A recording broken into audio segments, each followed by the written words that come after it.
আমরা আজকে চলে এসেছি একটা টমেটো ক্ষেত, যেটা আমরা আজকে এখানে এসে যে জিনিসটার উপলব্ধি করেছি, এই উপলব্ধি অনুযায়ী কথা বলতে হবে। এই টমেটো ক্ষেত বাম্পার ফলন। এই বাম্পার ফলন আমরা আপনাদেরকে চতুর্পাশ ঘুরে ঘুরে দেখাবো।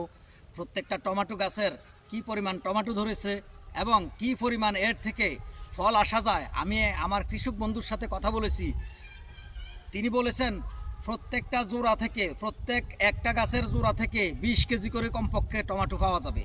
তো ধন্যবাদ, আপনারা দেখতে থাকুন ভিডিওটি।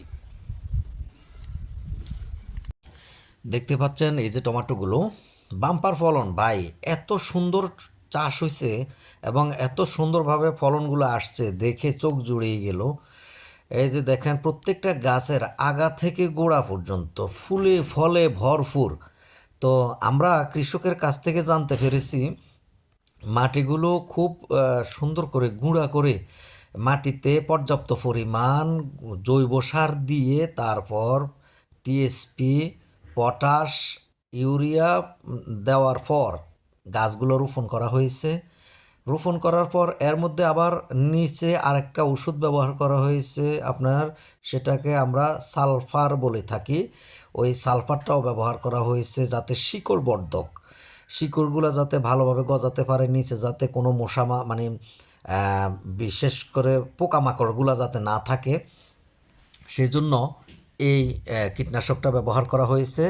তো আমরা চতুর্পাশ ঘুরে দেখতে পারি নাই যদিও, তো যেটুক পর্যন্ত দেখেছি সেটুকুর ভিতরে দেখতে পেলাম এই গাছগুলো কিন্তু প্রায় 6 থেকে 7 ফিট পর্যন্ত লম্বা হয়ে থাকে এবং প্রত্যেকটা গাছের গোড়ায় একটা করে খুঁটির ব্যবস্থা আছে, প্রোটেকশন যাকে বলে, যাতে উপর দিকে বাইতে গেলে গাছগুলো যাতে নিচের দিকে মাটিতে পড়ে না যায়, লুটিয়ে না পড়ে, সেজন্য এই প্রোটেকশনের ব্যবস্থা করা হয়েছে। দেখতে পাচ্ছেন সুন্দরভাবে সুশৃঙ্খলভাবে সারিবদ্ধভাবে রশি এবং খুঁটি দিয়ে এই মাঠটাকে সাজানো হয়েছে। তো আমরা যতটুকু পর্যন্ত নজর গিয়েছে ততটুকুর ভিতরে দেখতে পেলাম যে শুধু ফুল ফল ধরে আছে।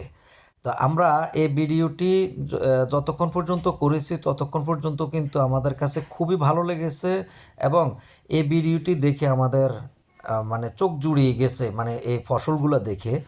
তো কৃষকের সাথে কথা বলেছি যে সে এখানে যে পরিমাণ খরচ হয়েছে তার চেয়ে বেশি লাভ হবে বলে সে মত প্রকাশ করেছে এবং আমরাও যেটুকু পর্যন্ত দেখতে পেলাম চোখের দেখায়, এখানে কিন্তু সারিবদ্ধভাবে রোপণ করা আছে যাতে পানির যে নিষ্কাশন যে ব্যবস্থাটা সেটা যাতে করতে পারে, কারণ পানি না দিলে সারেরও কোনো ব্যবস্থা করা যাবে না এবং গাছের গোড়ায় যদি গিয়ে পানি লেগে যায় তাহলে কিন্তু গাছ আর টিকবে না। সেজন্য সারিবদ্ধ অবস্থায় এই গাছগুলো আছে। বন্ধুরা, এতক্ষণ পর্যন্ত ভিডিওটি ধৈর্য ধারণ করে দেখার জন্য আপনাদেরকে অসংখ্য ধন্যবাদ জানাচ্ছি। ভিডিওটি ভালো লেগে থাকলে একটা লাইক, একটা কমেন্ট এবং অন্যকে দেখার জন্য একটা শেয়ার করে দিবেন। আসসালামু আলাইকুম।